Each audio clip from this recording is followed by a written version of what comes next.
Probably tea on the ones and twos. But for now, we got our lunchtime guest, Zinhle, on the line. And hey, what's up? Girl, I ain't gonna lie to you. You and Pill Tusi are my two biggest crushes from SA right now, and you guys are best friends. Do you know what that makes me feel as a man? How much joy that gives me. That is cool. Girl, I see you doing your biggest things all over the world right now. You actually have a Fuse Academy where you're actually teaching females how to be DJs. Now, as a female DJ in the industry right now, how hard is it to firstly penetrate the industry and secondly make that money? Well, I mean, I think like building any other career anyway, take time, take patience, take hard work. But I feel like especially in South Africa now, people are more receptive towards female DJs. So it's become normal for people to see female DJs and book them for shows. So I think the industry is growing very fast, and it's a good opportunity for a lot of females that want to be, that want to get into the business. Now, with media, you know that a lot of industry, of media rather, there are a number of people who say that women get paid less than men. Looking at TV, looking at whatever in the UK and in America. Are women as female DJs getting paid the same amount as the male DJs? Well, I mean, I feel like in the cases that I've seen, I think it's how far you are in your growth as a DJ. I can't necessarily compare my rates as a female to the rate of a newer DJ, because they obviously still building their profile and so I think maybe I don't feel that way about the DJ industry. Actually, I feel like people get paid what they ask for. Right. With the DJ industry, you build your profile, you build your career up, so that it's in stages. So, and the nice thing about being a DJ is that you get to decide how much you want to charge. Obviously, you look at how much other people are charging. You put the value to your brand. So with the DJ industry, I don't feel like it's a guy versus girl thing when it comes to people getting paid. It's just about how far you are in your career, your craft as a DJ. Yeah. All right, so now you got this fantastic new book. It's called Meeting Your Power. It's a collaboration with Nokubonga Mbanga. How did this collaboration come about? Well, I mean, we did a show together for SABC1 called It Takes a Village, where our work was focused mostly on women and just helping them through issues that they had gone through, like domestic abuse, I don't know, body image, drug abuse, a host of issues. After we did the show, I just had the urge to do more work, especially with females, to write. So I spoke to Wong. I said, "Don't you think we should write a book?" And she's like, "What would it be about?" So I said, we've had so many conversations with women about, growth and personal development. So we felt like we needed to continue the conversation, and the book was a good tool. Not to say that the book is not for men, but when we wrote it from a perspective and the voice of women, but I feel like it does appeal to everyone. Now, a lot of the part of this book, there's a lot of you in it. You poured like your heart and your soul in this book. How hard was it actually just opening up and sharing so many facets of your life in this book with everybody's going to buy the book or download the book? Yeah, it's a tough one, because then it exposes you to yourself also, because I feel like when you go through life experiences, you go through them one at a time.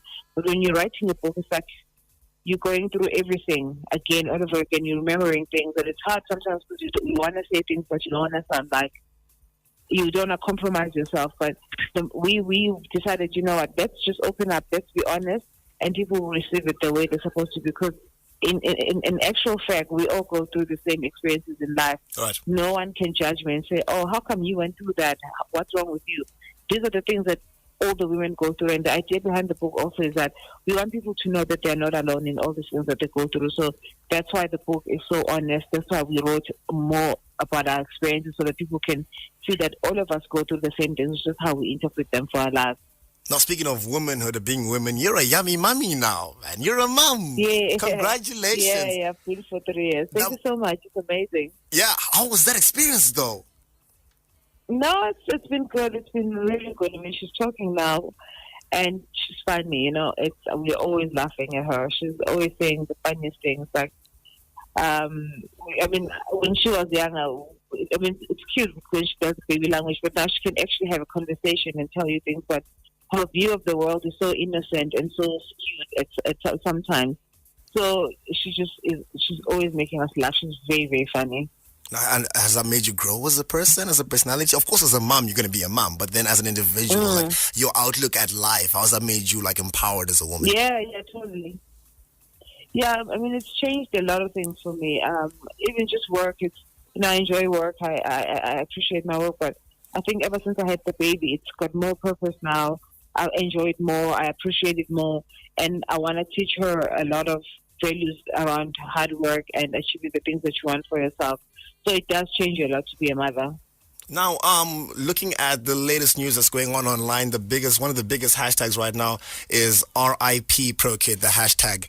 ProKid, of course, passed away after suffering a seizure at 37 years old. And looking at you as an artist in the industry, as a DJ in the industry, as someone who's worked with ProKid, how has this affected you?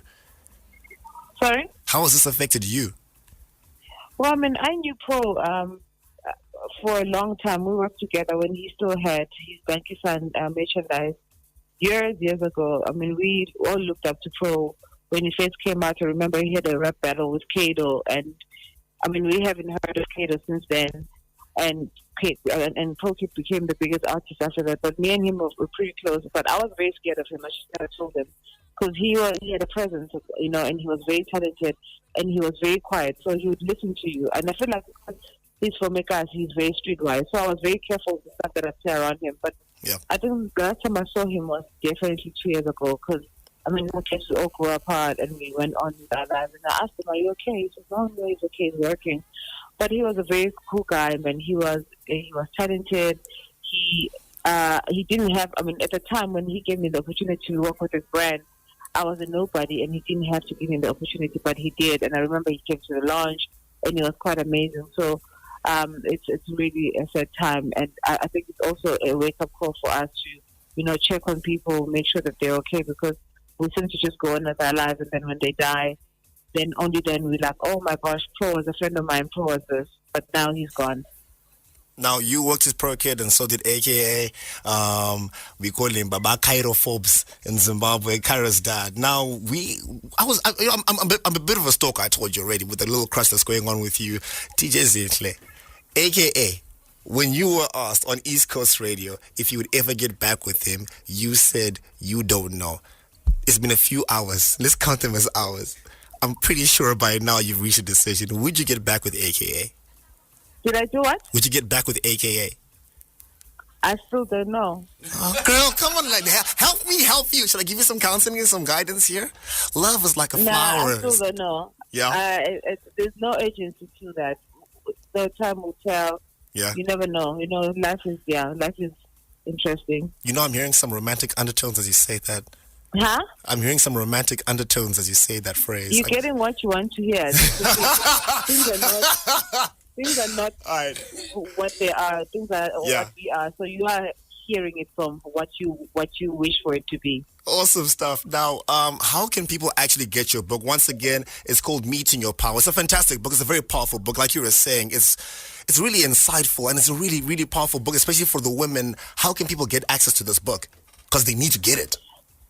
So, I mean, we still have the book in South Africa, and I'm trying to open it up to delivery for it to deliver to Zimbabwe and other countries, because with the watches we do deliver to the different countries, but the book is pretty new, and I've collaborated with other people, so everything takes time, but we will make sure that people can access it from Zimbabwe. But in South Africa, it's available from all good bookstores, online. But if you are in Zimbabwe and you have Kindle, you can buy it on Amazon and read it on your phone, on any of these smart devices. Awesome stuff, man. DJ Zinhle, thank you so much. You're an absolute star. So much. I'm going to keep stalking you, girl. Please believe me. Keep it locked on to ZFM Stereo, my station, your station, Better Class of Music Radio. We out here, son.